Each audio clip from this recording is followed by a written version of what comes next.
All right, good evening, everyone. My name is Allison, and I'll be your host for the evening. I'd like to thank you all very much for coming. We've got a wonderful presentation ahead of us. Now, before we begin, I would like to take a moment just to let everyone know that we'll be giving away a free omega-3 index home blood test kit to one lucky listener who is still with us at the end of the call. So be sure to stay tuned to find out if that is you.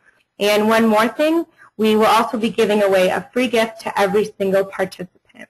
So be sure to stay tuned and you will get that free gift.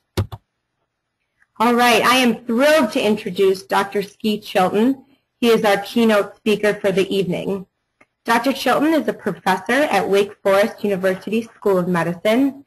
He is also the director at the Center for Botanical Lipids and Inflammatory Disease Prevention at Wake Forest Baptist University Medical Center. In addition, he's also the author of 4 books, including Inflammation Nation and the Gene Smart Diet. So if you're looking for some truly credible and scientifically proven facts on inflammation and nutrition, you have come to the right place. Again, I'd like to thank everyone for joining us for this very special evening and this very special event. At this time, I would like to go ahead and turn it over to Gene Smart's consultant, Dr. Chilton. Thank you. It's wonderful to have you, and thank you, Allison, for that wonderful introduction. The goal of my presentation tonight is to speak to you about what the science says about weight loss and anti-inflammatory diet. So my comments will focus on that tonight. I hope you enjoy the presentation. My primary goal, and always the primary goal that I have when I give a talk, is I want to empower you to live a life that's healthier, longer, and more abundant. And, you know, that's all within our hands. And what are you willing to do to add years of fun and vitality to your life? Because right now we are living in a time that, yes, we're living longer, but the question is, are we really living better? And are we really living in a way that's fun and vital, and is that vitality remaining with us till later in life? And my primary goal is to empower you to do that.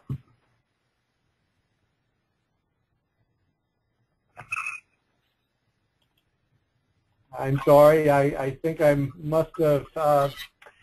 So tonight I want to focus a great deal on inflammation, but I also want to focus on weight loss.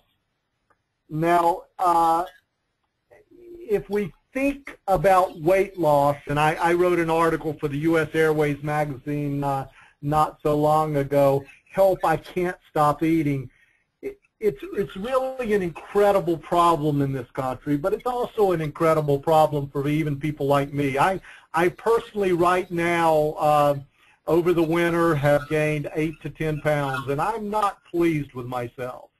So even the doctor in the house, he falls by the wayside, but come January, it's time to get rid of that weight, and it's time to do it in the most effective manner possible, in the most scientifically proven manner possible. So how can we help you to lose weight?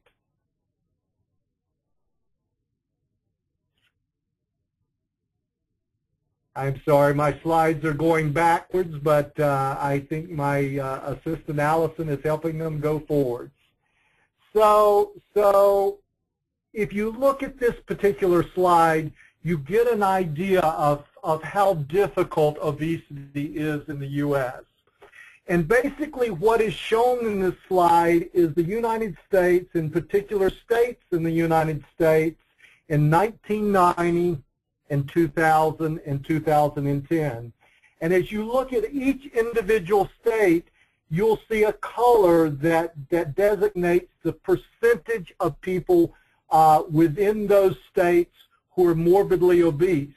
Now, this is not overweight and obesity, because right now you get up to around 70% of the population. But this is merely, these are people who are intently overweight, BMIs greater than 30. And if you look in 1990, most of the states were blue. The black states, we had no data. 10 years later, you see dramatic increases in obesity.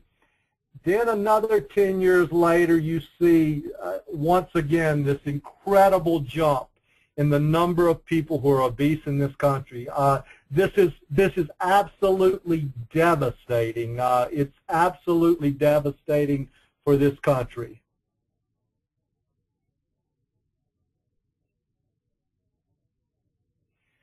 So the real issue is, and the real issue has been all along, can we do anything about this? And I think this was really put forward in a recent New York Times Sunday magazine editorial. Do you have to be superhuman to lose weight?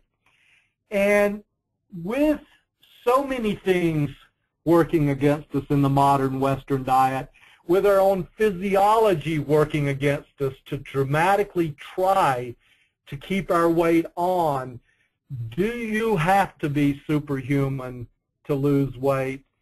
And the answer I'm going to give you is, no, you don't have to be superhuman, but you better know what you're doing. And what do I mean by know what you're doing?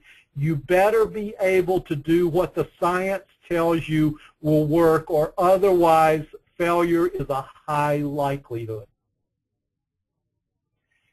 So with all this obesity, obesity gives rise to inflammation, and we used to think that fat cells that gave rise to fat tissue were simply there to store energy.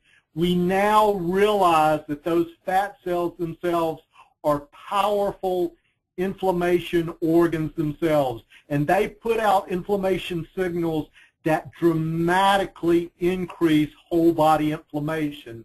So obesity, which is dramatically increasing and has dramatically increased over the last 30 years, is giving rise to more and more inflammation, and that inflammation gives rise to a whole variety of human diseases.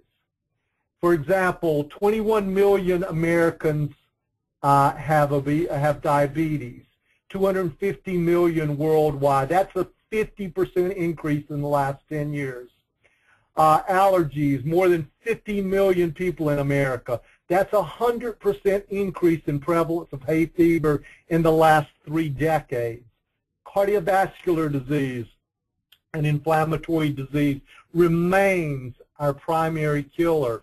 Cancer now being recognized as an inflammatory disease, a major killer. Arthritis, asthma, obesity. 70% of Americans are either overweight or obese.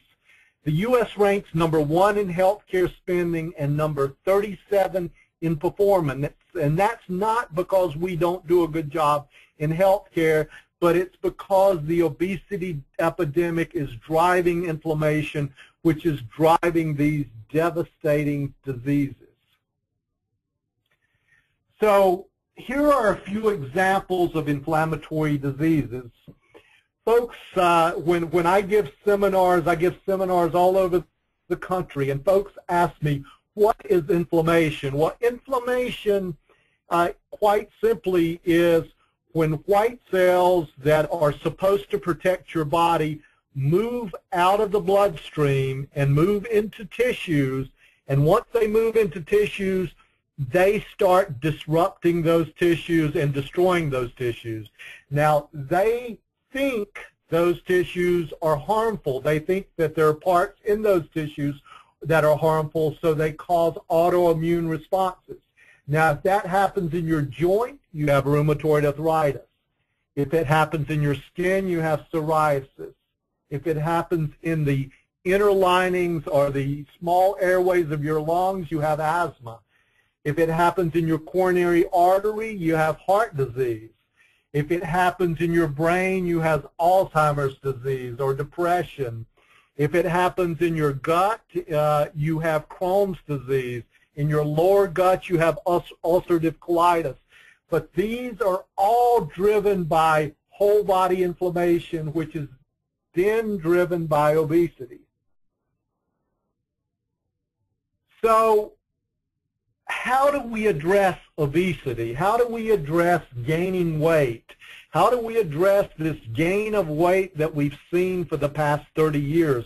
What are we to do about it? And does science give us any insights into how to lose weight and how to keep from becoming overweight or obese?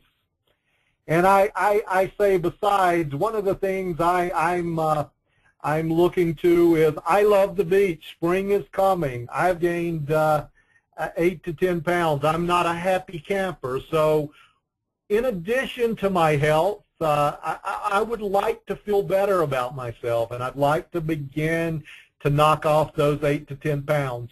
So right now, I join you. I join all of you because I am in weight loss mode. And I'm going to tell you what weight loss mode looks like for Dr. Chilton. Well, let me tell you what it doesn't look like. It doesn't look like the first thing that I find on the internet. You can look anywhere out there, and there's people who are writing books without scientific credentials. There are people who are putting out plans without the scientific credibility behind them. And you can find just about anything that you want to tell you how to lose weight. But there are only a few scientifically proven ways to lose weight. And that's what I want to talk about. It really is extraordinarily confusing out there. So I'm going to start out with one thing that you guys are going to say, wow, I knew that. That's no big deal. But it becomes a big deal in the way that you think about it. So step one to losing weight, step one for me losing weight is I have to embrace an equation. And that equation simply says that if I consume calories, those calories must be burned, and if they're not burned, I will gain weight. So over the last 4 or 5 months, I've obviously consumed a great deal more calories than I've burned. I've been traveling constantly. I haven't been exercising. I haven't been burning calories. And so if I consume more calories than I burn, I will gain weight. Now, it doesn't matter what you read. It doesn't matter what you hear. It doesn't matter what someone tells you. That is the basis of weight loss and weight gain. Now, it's some simple math that comes into play. If I consume 3,500 more calories, 700 more calories a day for 7 days than I burn, then I'll gain 1 pound a week. If I remove 500 calories a day for 7 days, I'll lose 1 pound in a week. Now, the most that you can safely lose is around a pound and a half or so per week. So we never want to push anyone. So when you see on the front of these magazines that someone lost 10, 15, 20 pounds in a week, that's theoretically impossible. To lose that amount of calories in a week, you would have to take 3,500, and if they said they lost 20 pounds, times 20, and that's more than all the calories that they could have possibly consumed in that entire week. So this is a long process, but it's a steady process. So in the studies that we've done, our last study that we published on in this area, our participants lost 1.5 pounds per week. So 1.5 pounds per week is what you're shooting for. So let's talk about what typically happens to folks. I call this Maria's dilemma. Every time you think about eating, I have to do in my head what's called a benefit to cost ratio. Now, that doesn't mean necessarily that I don't eat the food that I'm looking at, but if I'm going to eat the food that I'm looking at, I have to realize the cost of the food. If I go to Starbucks in the morning and if I get a 500-calorie cappuccino, well, that means that I'm going to have to get on that elliptical, and I'm going to have to stay on that elliptical somewhere around 45 minutes to burn that cappuccino.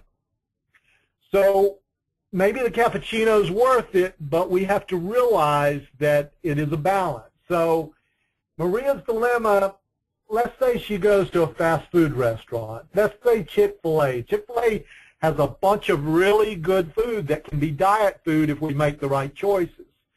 So she goes, her first choice is grilled chicken on a whole wheat bun, 350 calories. She's made a great choice. Now the dangerous question. Would you like a combo meal? And it comes with fries and a shake. So she decides she will live a little with a medium fry. And after all, that's a strawberry milkshake, and strawberries are healthy after all. Now with these three words, the fries have 380 calories, 19 grams of fat. The shake has 710 calories, 20 grams of fat, and she has taken in 1,500 calories from a healthy fast food restaurant, or one of the most healthy fast food restaurants. So let's look at what that has done. She has essentially taken in half of her calories for the day. Now, to get rid of that, Maria's got to go and run around the track or on a treadmill for almost 2 hours to burn what she's just done by getting the combo meal. So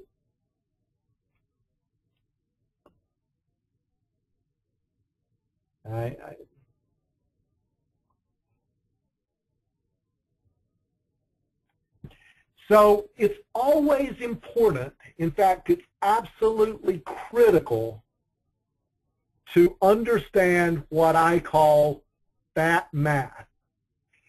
And this is shown, this was a New England Journal of Medicine paper in the late 1990s, but it shows us a couple of really important points. Number one is, if you look at the bottom of this figure, you can see if you take in 12 extra calories a day, every day for a year, you'll gain a pound in that year. Now, I don't know anything that has as little as 12 calories other than a diet soda or something. Now, if you have 25 calories extra a day, which is equivalent to really a good-sized, healthy potato chip, if you have an extra 25 calories per day, you'll gain 2.5 pounds per year. If you take in an extra 100 calories a day, a small order of fries, you'll gain an extra 10 pounds per year. Now that's really, really stinky news. But the good news is you can reverse that. In contrast, if you take 12 calories a day out of your diet, you'll lose a pound in a year. If you take 25 calories out of your diet, you'll lose 2.5 pounds in a year. And if you take 100 calories a day out of your diet for a year, you'll lose 10 pounds just by doing that. Now, obviously, I said I'd gain 8 to 10 pounds in the last 6 months or so. So obviously, I've been putting 70 to 80 extra calories a day into my diet for the last 6 months or so. I'm paying the price for that.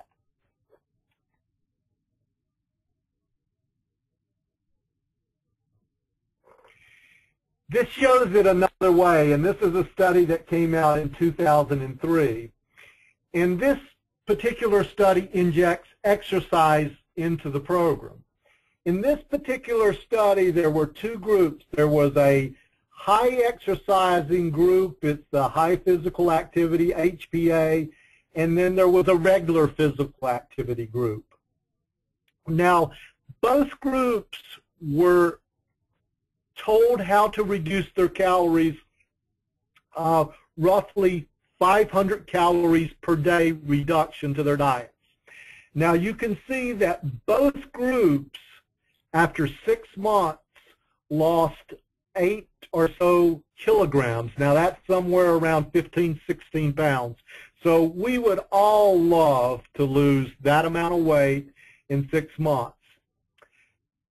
However, if you look at the dark dots, and this is on the right, if you look at the dark dots on the right, or if you look at the open bars were if the people exercised and continued to exercise after they lost the weight. And as you can see, exercise dramatically maintained their weight loss. And there was a dramatic difference if they continued to exercise around an hour a day, 3 to 5 days a week. They would maintain their weight loss. If they continued about their older diet and did not exercise, you see this rebound that is really, really not so good, and you can see the weight loss coming back.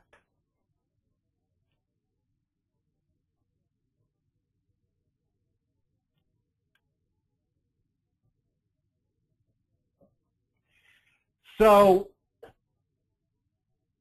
step one to losing weight is being absolutely knowledgeable about that energy equation. And with each food and with each time you sit down to eat, having those equations in your mind. It's okay to eat, but realize the cost of what you're eating. So realize what the cost to benefit ratio. When we look at drugs in pharmaceuticals, or whether we're going to give a drug to somebody or develop a drug, we think about what is the cost of that drug versus what is the benefit. Well, when you look at foods, you have to take that into consideration. And as you go about your day, understand the cost of the food that you eat in terms of the calories that will have to be burned off to stay neutral or to lose weight. Now, number two, and I'm going to come to really the secret weapon of losing weight. We did a study. We did a study in a church. We carried out the study, and as I said, the folks lost about 1.5 pounds per week. And what everyone in that study learned incredibly rapidly was if they took fiber into their diet, and the right amount of fiber and the right type of fiber, they would not get hungry. And if they combined that with water, they wouldn't get hungry. So they could lose weight and effectively lose weight. So strategy number two to lose weight is to increase fiber. It dramatically increases satiety, a full feeling. It signals satiety genes in your brain that tells you you're full. And it is the secret weapon to losing weight. So how does fiber do what it does? Well, fiber, nearly 100% of dietary fiber gets into your colon. So you're not losing the fiber going along, and in fact, the fiber itself has no calories. Now, fiber-containing foods can have calories, but the fiber itself has no calories. It sits in your gut, and it tells your gut that your gut is full of food. It signals your gut that your gut is full of food. And this is just a study, a very, very nice study. And in this particular study, individuals in both the control group and the fiber group were placed on a diet, and they were both given the same instructions for the diet, only in one group, fiber was included in the diet. Fiber was included, and the other fiber was not included. Otherwise, given the same instructions. And what you can see is that within 12 weeks, those folks who were taking fiber had a dramatic increase in their ability to lose weight, or a dramatic decrease in their weight. So fiber in this particular case really doubled their weight loss just having fiber on board.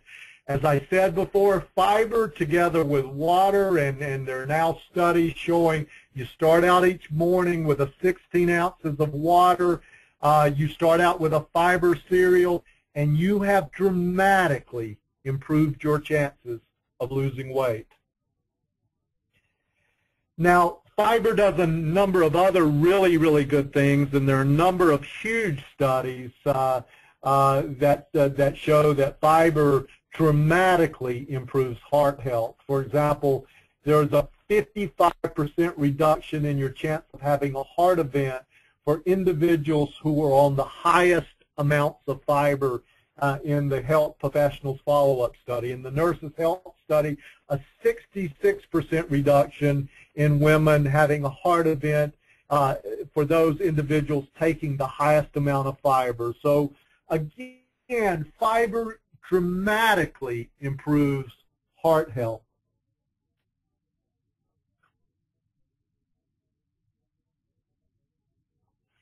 Fiber protects against diabetes, and this is a complex slide, and I'm not going to go through all the science of the slide, but basically what the slide says is at any glycemic load, at any amount of sugar that you take in, now I'm not saying take in sugar because sugar is the #1 enemy, but at any glycemic load, having high amounts of fiber in your diet, high amounts of fiber will reduce insulin levels and dramatically improve your insulin status. So it protects against diabetes.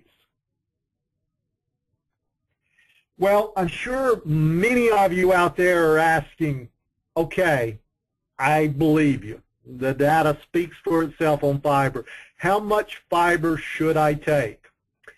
Well, if I can get a woman to take 20 to 25 grams of fiber a day, or if I can get a man to take 30 to 35 grams of fiber a day, we'll never have to have a calorie conversation again, because those amounts of fiber will make you full. Now, I'm sure a lot of you are sitting out there going, I could never eat that amount of fiber. Well, you can. A cup and a half of Fiber One cereal or Kashi cereal in the morning will give you 12 or so grams of fiber.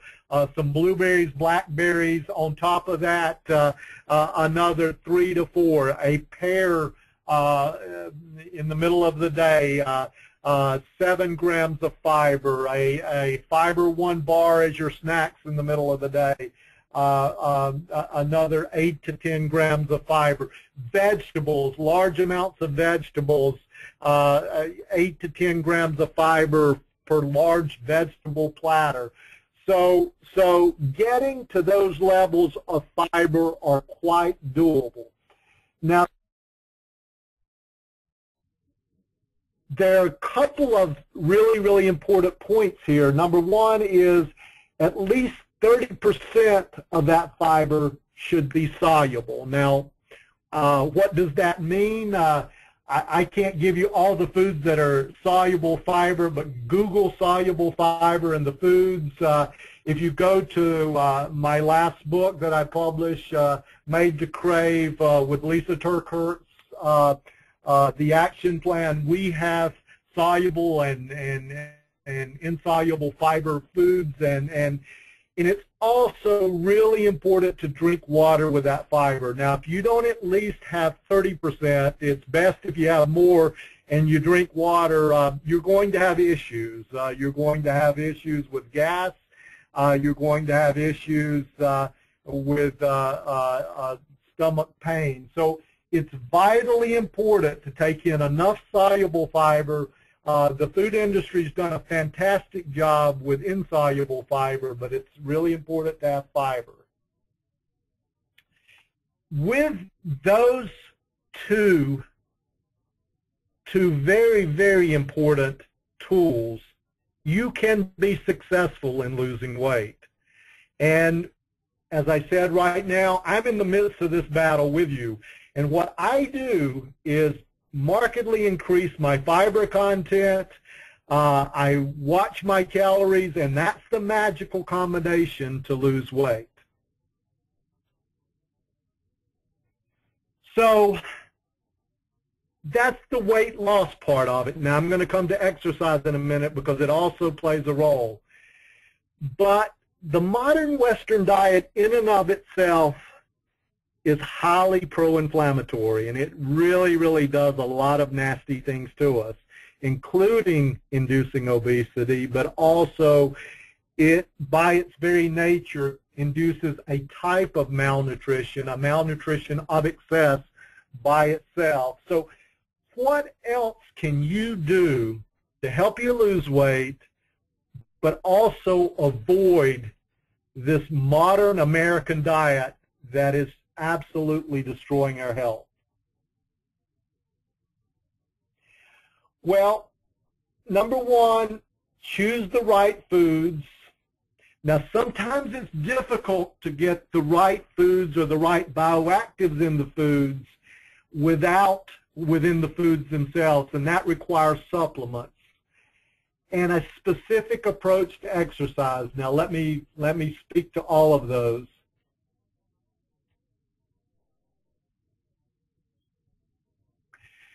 So let's start with exercise.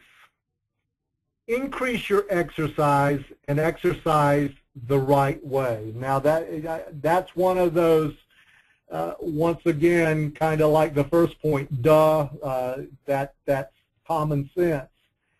I'm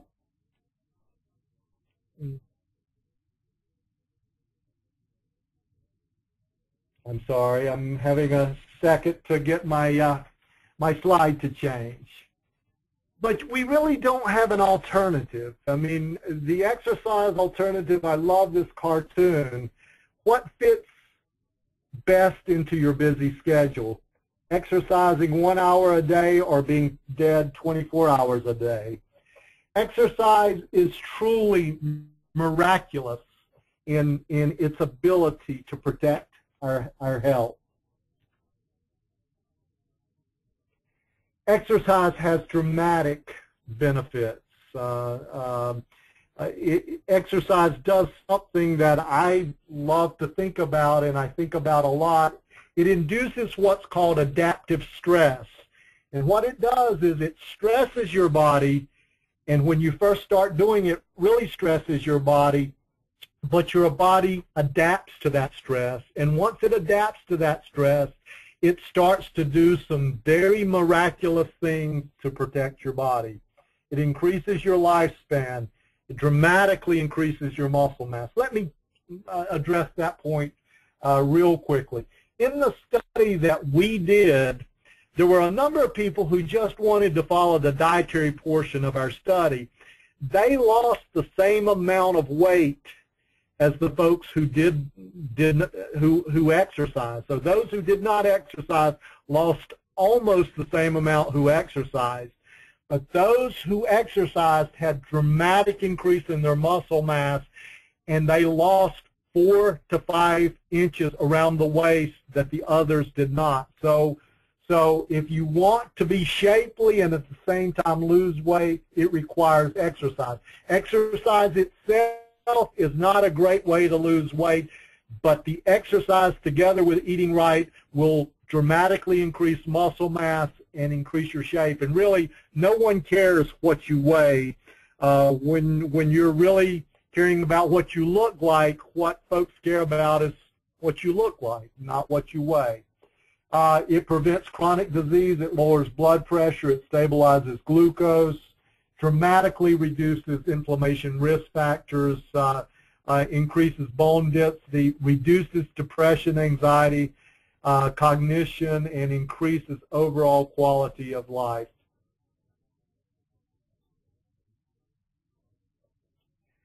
So when I say exercise and exercise the right way, there's kind of good news and there's bad news.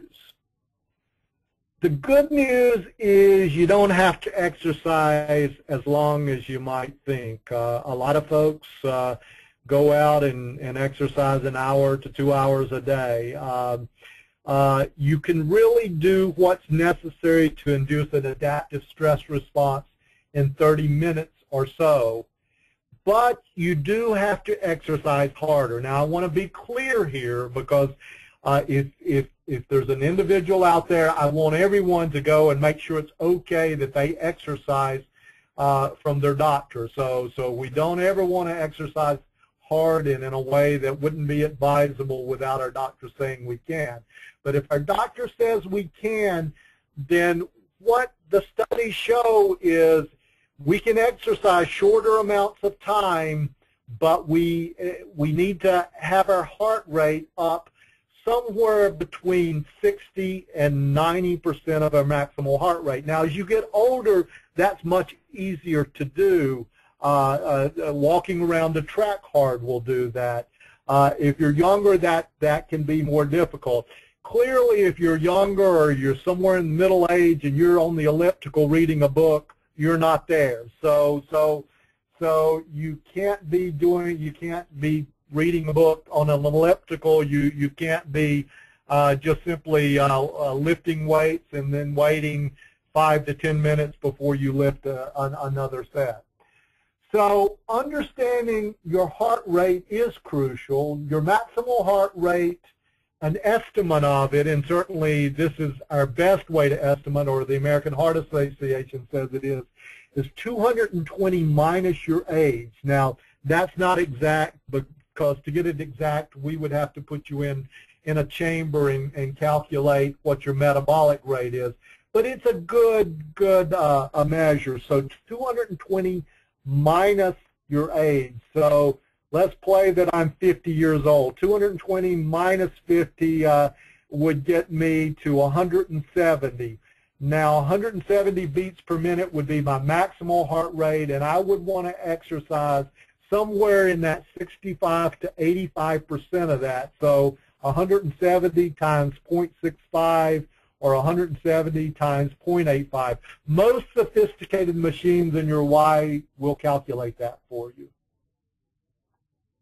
This was a really interesting study that was carried out, and it was carried out, and I really, quite honestly, don't understand how the people who did this study recruited this many sets of twins, but these were identical twins, and one of the twin pair was much more active than the other twin pair. And basically what this study showed was in individuals who have very, very similar genetics, an individual who exercises more, and in this particular study they were measuring telomere length, which is an independent measure of aging, and they estimated from this study that the more active twin, as far as exercise concerned, was 8 to 10 years younger than his less active counterpart. So, you know, we have to ask ourselves, what does 8 to 10 years mean to us? The fourth step and the last step, take advantage of what we call superfoods. Superfoods are foods that contain chemicals in them. They're not chemicals. They're natural products in them that act like drugs to protect us. You've heard of polyphenols in berries and nuts. You've heard of omega-3 fatty acids in certain types of fish. So it's critical, and I'm going to tell you why in a second, why it's critical.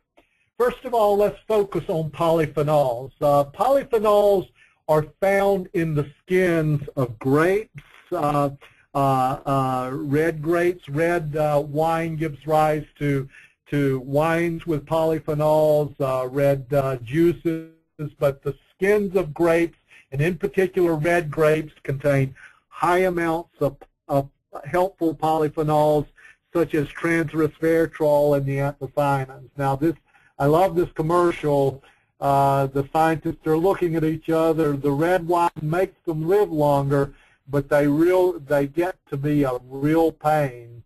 And you see the two mice talking about the wine. It has a timid nose with the usual notes of oak and vanilla. And the other mice is looking at him. I can't believe you're drinking a Merlot.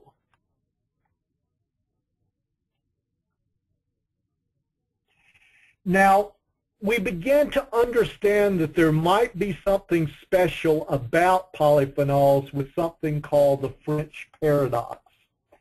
And basically what the French paradox was indicating or measuring the amount of saturated fats different populations took in. And if you'll see on the bottom, you see the amount of saturated fats different populations took in. And each circle represents a country. But if you look at France and you look at the red dot down with France, what you see is the number of deaths per coronary disease or heart disease incident is dramatically lower in France despite eating high amounts of fat. So many scientists over many years began to really narrow that down to the polyphenols, especially in the red wines that the French were drinking. Now, polyphenols are powerful, and they don't have to be in red wines. If you're not a wine drinker, they can certainly be in berries, in particular blueberries, blackberries, red wine, pomegranate. The two most studied polyphenols are resveratrol and anthocyanins. Again, those are found in the red wines and the dark skins. There's also another effect, and I won't talk about it a great deal, but it's called the Asian paradox. And in that particular paradox, individuals who, the Asian population has a high percentage of smokers, and they see much lower rates of lung cancer than in Western populations, and that's been attributed to the catechins in green tea. Now, these aren't the catechins that you get from your grocery store green tea. These are others. So, again, very powerful. Omega-3 fatty acids. I've spent my life studying omega-3 fatty acids. I spent 30 years. You can certainly find them and this is a beautiful piece of salmon. You can also find them readily available in important amounts in dietary supplements. Now, what are the benefits of omega-3s? Well, certainly the best are cardiovascular disease, coronary heart disease, stroke, certainly early but promising, and you see a whole list of diseases there. The evidence is also outstanding in early childhood development, retinal and brain development, and there is some evidence in cancer, but there's really an emerging evidence. There's been an evidence for a long time in heart disease and coronary artery disease. There's a real emerging interest in Alzheimer's disease and mental illness, certain mental illnesses. And this slide just shows the incredible power of omega-3s. In this particular study, if you see on the left, this was from the Physician Health Study, and what it basically shows is those individuals with the highest amounts of omega-3s, the highest amounts of omega-3s have a 90% reduction in their chance of having a heart event. If you don't take omega-3s, this right figure may be the reason you start. Basically, this was a study that was in JAMA, which is our finest journal, the Journal of the American Medical Association, and basically what it showed was those individuals that took the highest amounts or had the highest levels of circulating omega-3s had a 65% reduction in their biological aging as measured by telomere shortening.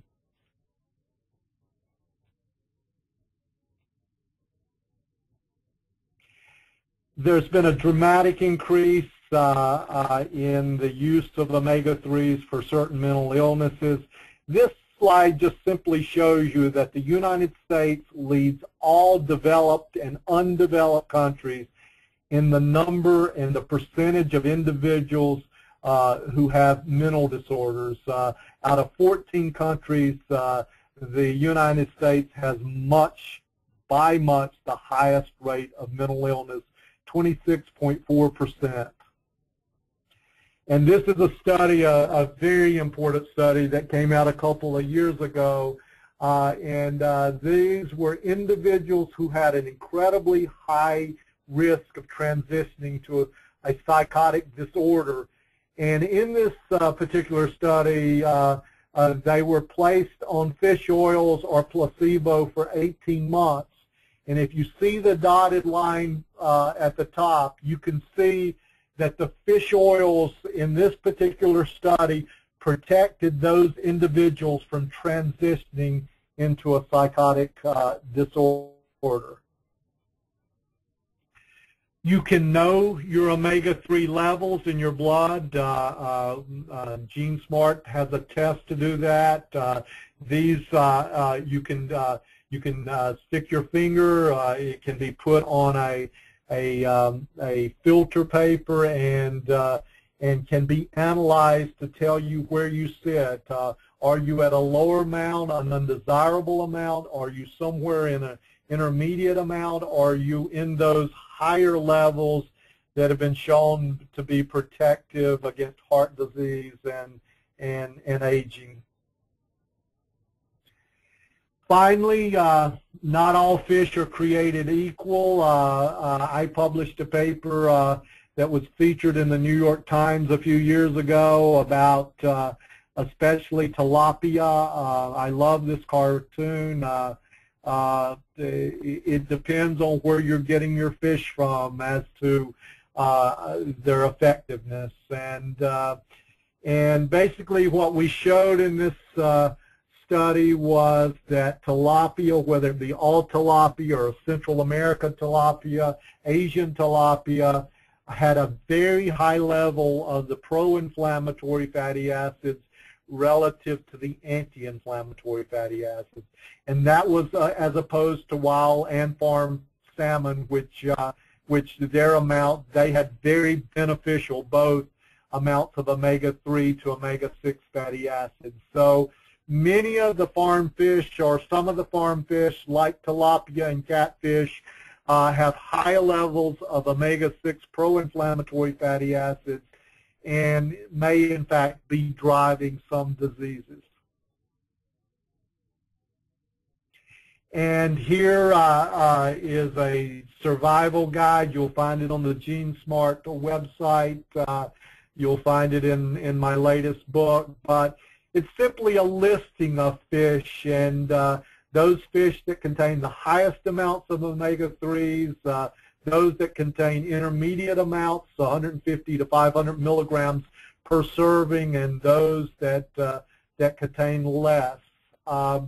You can also, importantly, get these from dietary supplements. Dietary supplements, especially doubly encapsulated supplements, are now being produced to where they have enough omega-3s that an individual can take 2 capsules a day and get up to around 1,000 milligrams of EPA plus DHA, which are the 2 active components, which really are optimal amounts of omega-3 to protect against health. So You know, we always say that food is preferred when possible, but there are instances where it's difficult to get the right amounts of bioactive. Not many of us eat salmon every day.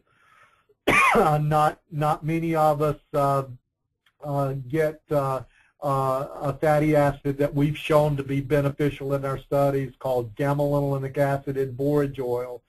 It's quite often difficult to get enough polyphenols, even if we're big drinkers of red wine. So it's best to get your active ingredients, your bioactives from your foods, but in some cases dietary supplements can be a help. So that's the end of my talk. I want to return to the primary goal. I want to empower you to live longer, healthy, and more vital and fun lives. I'd love to help you lose weight, and I hope tonight's webinar has done that. To lose weight, you really do have to embrace the equation. You have to increase dietary fiber. To take advantage of all of this, you really do have to exercise and do it the right way. And you really have to take advantage of superfoods.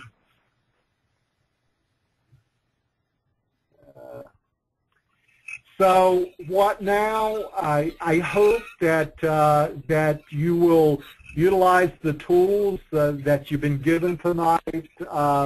What I tried to do is give you a state-of-the-art of the science of losing weight and what are the important nutrients that can protect you against inflammation. That has been my role in tonight's talk, is to talk about the science, and I hope you've enjoyed the science.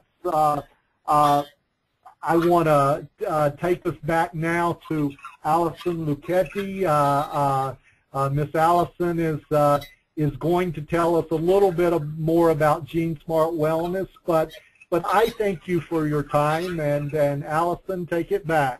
All right, thank you so much, Dr. Chilton. It was truly an informative and fun presentation on the science of inflammation. And now that you all heard a little bit about the science of inflammation and how it can affect us, although this one's pretty adorable, I hope you don't look this confused. So you might be wondering, now that I have the tools that I need, where do I go from here? So for those of you just getting started, GeneSmart has created the GeneSmart Diet Starter Kit. It contains the GeneSmart Diet Book, which includes a complete diet and exercise plan, a daily journal to help you track your success, in one bottle of 3 important supplements. Now, for many of us, it's pretty difficult to get all of those supplements and all of those nutrients that we need. I know personally I can't have 3 meals of salmon 3 times a day. And while many of us might like the idea of slipping in an extra glass of red wine for those polyphenols, it unfortunately just won't cut it. And that's why GeneSmart custom created these 3 supplements: the borage oil, our pomegranate and green tea extract, and our omega-3. And they're custom designed to help you reach those optimum levels that Dr. Chilton recommended of omega-3, borage oil, and your polyphenols. And we also offer a convenient monthly delivery program. This is actually our most popular product. So our customers let us know that they love the convenience of having the supplements delivered to their doorstep once a month. I know for me, especially in this cold weather, if I can save a trip out to the grocery store, I will definitely take that. And another good thing about that is it saves you time, it saves you money, and it really helps you stay on track. Now, I know some of you are thinking, didn't you mention a free gift at the beginning of this webcast? And don't worry, we didn't forget about that. I would like to give a big thank you to everybody on this webcast. We do thank you for joining us. And for everyone that is participating, we have a $10 gift card for you to use on your next purchase from our store. So, after the webcast, take a second to go ahead and visit and enter Webcast 10. You will get a $10 credit to use towards any item in our store that you would like. We do recommend that you go sometime in the next week, as the gift card does expire at the end of January. We'd also like to invite you to stay connected with us. You can find us on Facebook, where we share inspirational quotes, delicious recipes, advice, and other coupons that we have every so often. You can also sign up for our weekly newsletter, the Gene Smart Coach. That comes about once a week, and when you sign up, you also get our free 10-page anti-inflammatory diet guide. You can also find us on Twitter at GeneSmart. And one more time, here is that gift card code for you.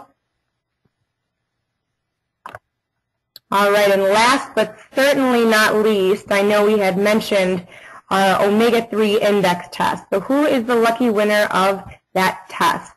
I would like to go ahead and congratulate Shirley Harrison. You are the winner of that free test. So feel free to give us an email at theteam@genesmart.com to give us your contact information, and we will be sure to send that right over. Again, I want to pass on that gift card for you to use as a big thank you for attending our webcast. We truly appreciate your time, and we hope you enjoyed the webcast. Thank you, and have a great evening.